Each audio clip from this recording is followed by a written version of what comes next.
Welcome to Michigan in Focus, powered by thecentersquare.com. This episode features a piece by Center Square Michigan reporter Scott McClellan, headlined, quote, 3,700 Detroit casino workers go on strike, end quote. Here's the story. About 3,700 casino workers in Detroit walked out on strike at noon Tuesday after failing to reach a new contract.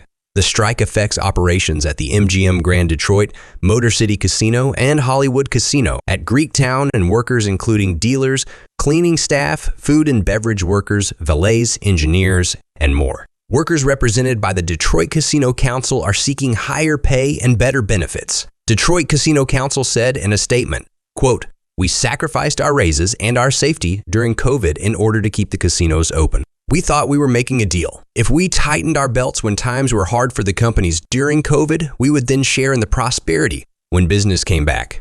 There was no deal. We now have to stand up and reset the relationship between us and the companies." End quote. The Detroit Casino Council wants to keep its healthcare standards, job security, better retirement benefits, less workload, and the largest wage increases in the history of the Detroit casinos. The Detroit Casino Council says workers received a 3-year contract extension in September 2020, but since then, Detroit casino workers have received only 3% raises. But inflation in Detroit has risen 20%. In 2022, the Detroit casino industry generated $2.2 billion in gaming revenue.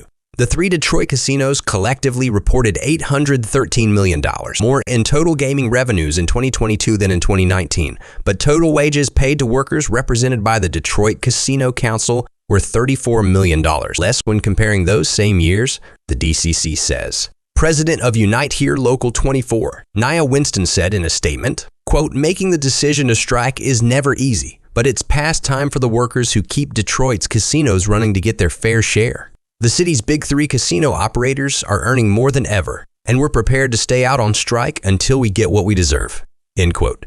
A DCC report released Monday claims each day of a strike could put approximately $738,000 in city and state tax revenues and $3.4 million in casino operator revenues at risk. For the city of Detroit, this wagering tax is a critical source of revenue used to fund job creation, public safety, economic development, and youth development programs. In 2022, the wagering tax was the city's second highest revenue source, even surpassing property taxes. President of UAW Local 7777 Terry Sykes said in a statement, quote, "The company is offering us nickels and dimes, and they want us to pay more for health care.